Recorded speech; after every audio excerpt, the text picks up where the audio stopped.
Hey everyone, welcome back to the garden. So if you've been watching our channel for any length of time, and even just like the past 5-6 months, you've noticed we haven't done any garden tours. I think the last partial tour I even did was back in May, and there's two reasons for that really. First of all, we have been so focused on planting that we have kind of let everything else go maintenance wise, including mulch this year. We did not mulch because we didn't have the time. We only mulched areas of the garden where we disturbed, in other words, where we planted things. And we also just have not been going around and maintaining plants as far as deadheading or treating as often as we should. And the second reason is because we are in yet another drought this year, and as much as we hand water, some plants just are not responding well to how dry the ground is. Even plants that have been on the property since 2015, our very first landscaping we had done on the property, even those plants are starting to show signs of stress. So I just don't really think there's a reason to go around and do a tour when things aren't looking at their absolute peak. But somehow the gentler light of autumn seems to soften the edges a little bit of those harsher garden realities, and I feel like some things just start to look better in the fall. Like I think May and maybe October are the best in the garden. So I'm going to take a little bit of a walk around today. We're not going to do a full tour because that would probably be longer than an hour. But just look at some plants, maybe some that were newly planted this year and last, or some that have been in the garden for a while that are just doing really well, and just take a look around. So come garden with me today, and let's see if anything's looking good in October in the garden.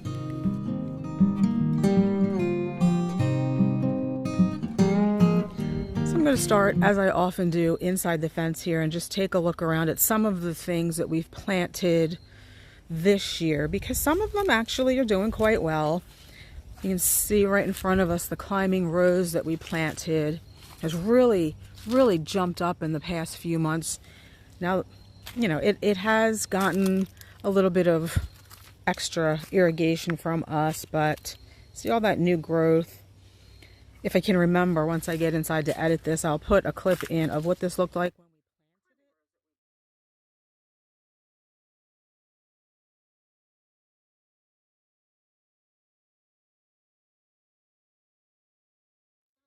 Because it really has probably tripled. Now it's not blooming anymore, but you can see all the pretty, let me see if I can get around. You can see all that pretty red new growth. And again, this was a short climber. I didn't want anything that was going to completely cover and clobber our arbor there. But so that is one thing that's doing really well. And another thing that is doing really well are the three, again, I will have to put it on the screen. I go in and look at the name of these Korean boxwoods. They're like green and gold variegated. I haven't really done much to these, and they are just doing really well. And just recently, today's October 20th, I would say kind of early September, we did buy some pentas and put them in front here because we did not mulch this area, and I just felt like some annual color was needed to hide just the dirt. The Isley fastigiate blue spruce that we planted is also looking nice. Now that has not really put on any growth, but I'm not surprised at that with the drought. But the blue is really pretty, and I'm excited to see what it looks like against the green and gold in the winter time. Something that's not doing so well, we have provided a little bit of additional moisture, but not much. Now, I wouldn't say they're not doing well, but I can tell they're suffering. Our American pillar arbs. I did come in here and water the other day, but they need more. So I'm going to have to get the hose around here. You can see something that always looks good no matter what is this beautiful St. John's wort. This is the Pinot, Floralberry Pinot. We did plant another one last year called Pumpkin. That one's doing really well too. The berries are just a little bit less bright orange. The foliage is just clean and fresh and dark. One thing that did not like the extreme heat, and I think it was more the heat than the lack of rain this summer, was our rose standard here. This is a coral knockout rose standard. I was so excited when I brought this home last year. It was beautiful. Now, it is a favorite of Japanese beetles, and no matter what we do to treat for them, they really come after this rose. But I think between that and the extreme temperatures, this thing completely defoliated. You can see not a lot of leaves in there. Now, obviously it has put on some new leaves, and you can see a lot of new red foliage, just not on the inside. And then I think we'll just end with a look at the coral knockout rose standard, which is blooming and full of buds.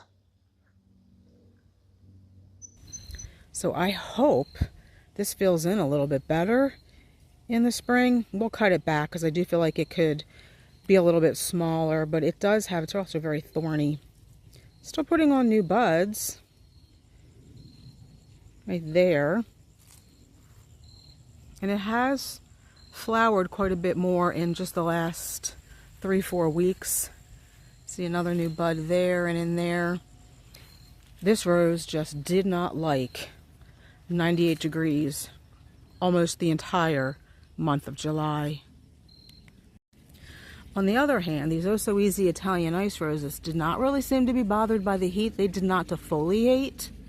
They did stop blooming though, and they have not picked up again. These are something that we might try to slightly move out more. There's 3 here. It's kind of hard to see actually. This is 1. I think this is 2, and then that's 3. Now, we can't really come out far here because, you know, there's concrete holding the patio together that comes out to about here. But I feel like definitely we can move this one closer to the edge of the bed now that we've widened the bed a little bit. The same with this one, can come out here a little bit just to get them a little bit more sun during the growing season. And it's not shaded because of our magnolia. It's shaded because of these 2 roses that we planted this summer. These do not seem too bothered either. I mean, they did not defoliate, but since it's cooled off, they have started to really jump up. You can see all the new red foliage on the one up there and the one down here.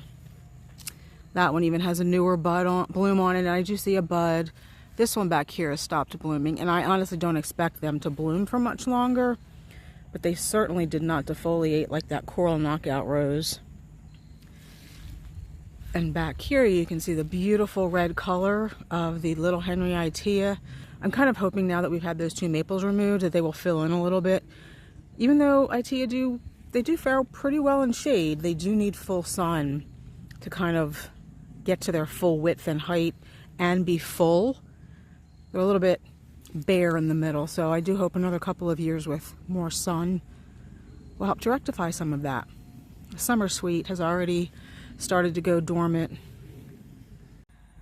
I'm gonna come up the path on the other side of our house now, and honestly, the Castle Keep hollies and the firelight tidbit over on this side have exploded, particularly the firelight tidbit this year. I mean, these have gotten much bigger than I anticipated, and we will try to cut those back hard next year just to keep them a little bit smaller. I don't want them kind of growing all over the Castle Spire holly. Let's see if we come over this side. Fall container doing nicely. I know I already did an update on these earlier in the year, but the 𝗟𝗏𝗏𝗏𝗏 Thin Man have really put on a lot of growth this year. I'm really impressed with this. I don't know if I should call it a tree or a shrub, but even with the lack of rain, they don't seem to be too bothered.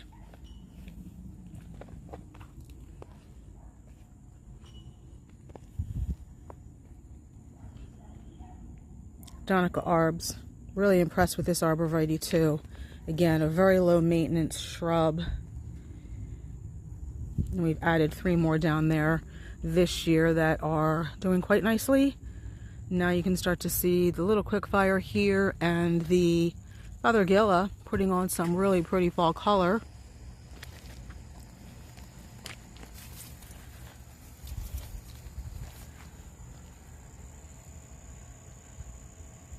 I'll give you a closer look at these little 𝗟𝗶𝗸𝗲. So these are like a 2.5 by 2.5 when they're fully grown. These were quite small when we planted them, but they have put on a little bit of size. So we planted them, I don't know, August, maybe. Let's take a look up at this bed. You've seen this bed plenty of times because we worked on it so much in the last few months, but everything seems to be doing okay. Yes, there are some browning branches on the new American Pillar 𝗟𝗶𝗲𝗏. We have been providing extra moisture for those, so cross your fingers. I do think they'll be okay. We'll just keep an eye on them. The 𝗟𝗶𝗸𝗲 seems to be doing fine. Something ate the flower buds off of our anemones. Thought we were going to have some flowers, except for that one. And there's another little one down there, but that doesn't look like it's going to bloom to me. Something's also eaten some of our Let's Dance Sky View.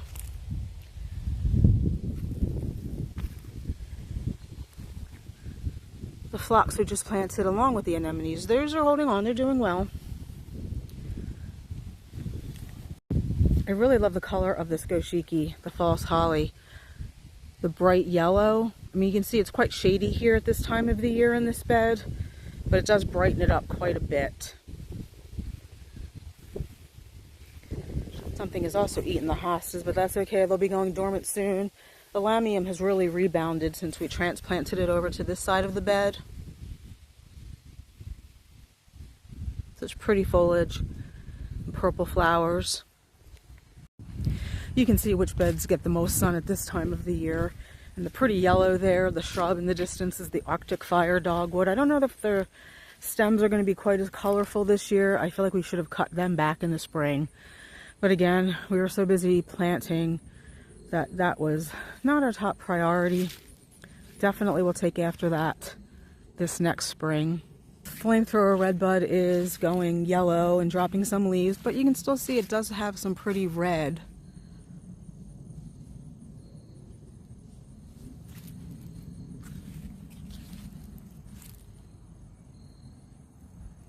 I will say I've noticed that this one, so we have two flamethrower red buds, and the one that gets more sun has more color. The description of this tree is that the new growth is the most colorful, then the older growth goes like green and yellow. The one at the top of the property that gets more sun in the summer has more color all summer. So this one gets a little bit more shade in the summer, so I feel like this one loses more of its color, but that's okay because I still think it's a beautiful tree. And if you can see there, one of the cinnamon 𝗟𝗏𝗏𝗏 we planted, that came out of the bed we were just at, where I showed you the Let's Dance Sky View. If you remember, if you watched that video when we transplanted those, they were kind of engulfed by the Kodiak fresh 𝗟𝗏𝗏𝗏 over there, and they had absolutely no color. They've really recovered nicely. It's such a gorgeous, vibrant 𝗟𝗏𝗏𝗏.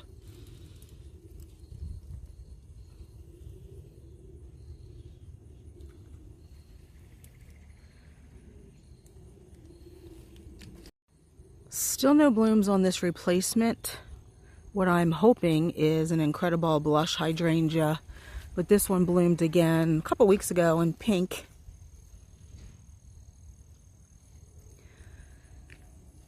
This is the Simply Sensational Sweet Shrub by Proven Winners, putting on some really pretty fall colors. And here are some more sweet shrub on the back of the rain garden. Now these ones are just the straight native. They're also putting on some pretty colors, along with the Panicum Cloud 9 and the Joe Pye weed. Our meadow has been completely cut back right now. That's the only way to manage the invasives that are still trying to take hold here, but you can see the rest of the Panicum Cloud 9 that we divided and planted up here last year.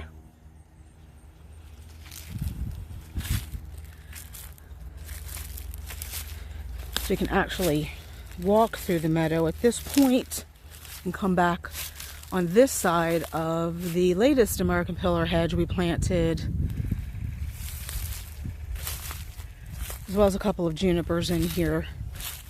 And these seem to be doing okay. My husband has been up here all summer watering these.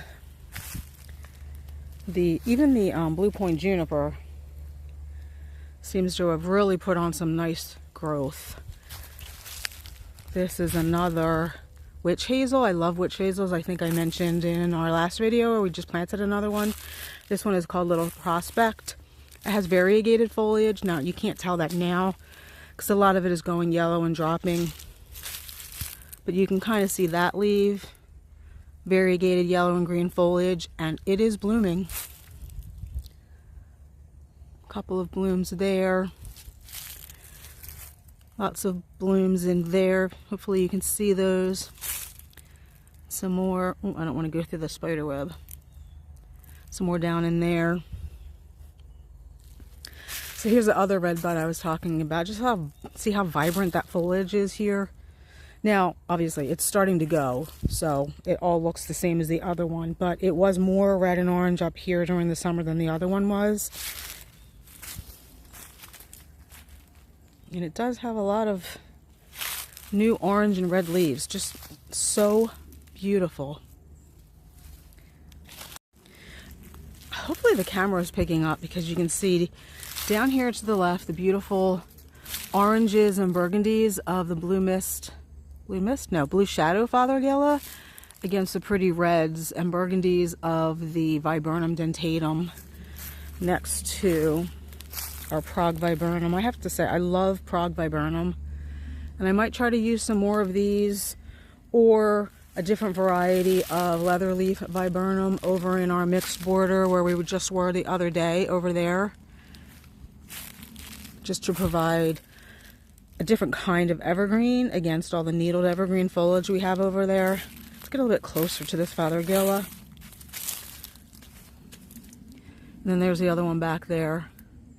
Now they do look a little ragged. Again, they like a little bit more moisture than they've gotten in the last couple of summers. But the foliage is turning those pretty fall colors nonetheless.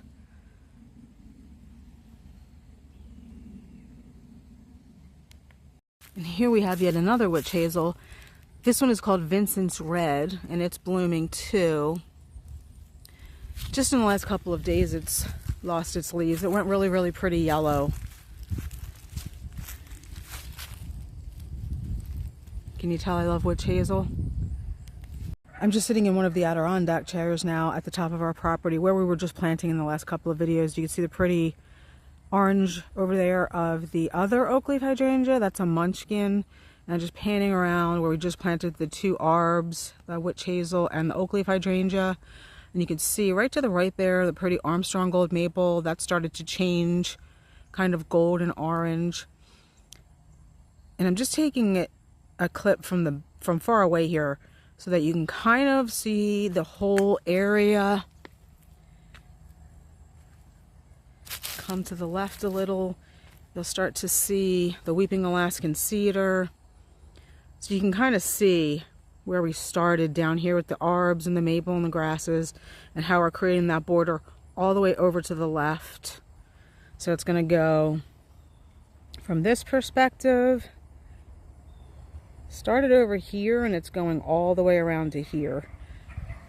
Hopefully in another just a couple of years. We'll see how much we can get planted next year. I thought we were done planting last year, then we planted more this year. So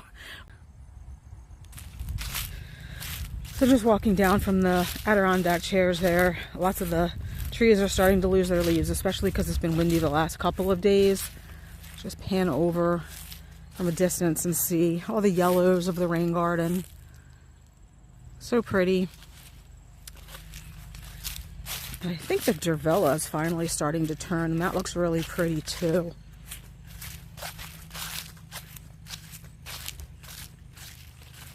As well as the oak leaf hydrangea standards, although it's a little bit dark here right now, even though it's only about 2:30. But all of those mature trees do make it a little bit dark here, but they're putting on some pretty yellows and burgundies. Especially this one, I think you can see.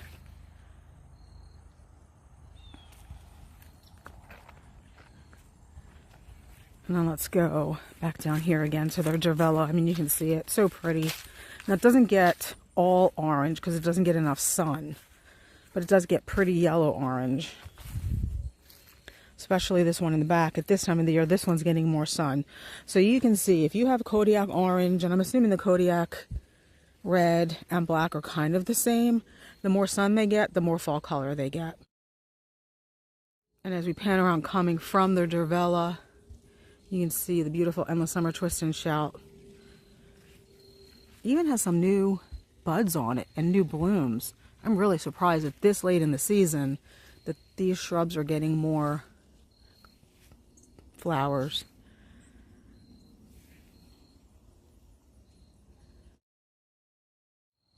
And the Ilex berry poppins are heavy with berry. A lot of leaf spot this year, and I'm wondering if that's because we just haven't gotten enough precipitation, and they do like, obviously, Ilexes do like a lot of precipitation. These 𝗟𝗏𝗲𝗏, the Endless Illumination, the blue, are still doing really, really nicely. I want to come at these little Henriettæas from the back here because you can see more of the red. We have 3 different kinds of Itea on our property, soon to be 4. We'll talk about that in the next video. So these are the little Henry. Last year we planted a couple of Fountains of Rouge, which were really brilliant red when I brought them home from the garden center. They are not red this year, probably because they're not getting full sun. And we have Henry's Garnet, but it's the little Henry that gets the reddest. So pretty. Just want to share this with you real quick. This will be our last planting of the season. This was another one of the plans we had earlier in the year. One of our 2025 goals was to get this area extended and planted, and we extended it. We have not taken the germander out yet, but we did buy 4 more boxwoods actually, and Carrick's Feather Falls. So these are, I'll talk about all of this stuff actually in the video where we plant it, but I just wanted to share that with you, so that will close out our 2025 planting for the year. But we do still have to get the Castle Spire holly in. That is going to replace, go back here, I think I mentioned this in the previous video, maybe, this barberry. This was one of the very first things that was planted on the property when our boulder retaining wall went in. There's not much left of the original planting that the landscaper did, but this is one of the things that remains, and this will be coming out. This is where the Castle Spire holly is going to go. And you can see what I mean when I said even some of the plants that have been here for 10 years are starting to show signs of 2 years of drought.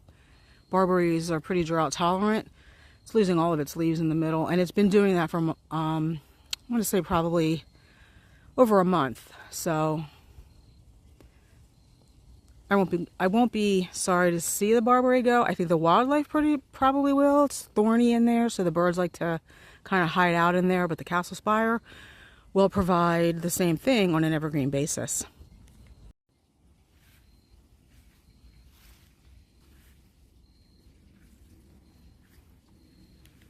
I hope you enjoyed just this quick look of some things that are looking good, some things that are looking bad in the garden, and hopefully we'll see you in the next one. Thanks for watching. Bye.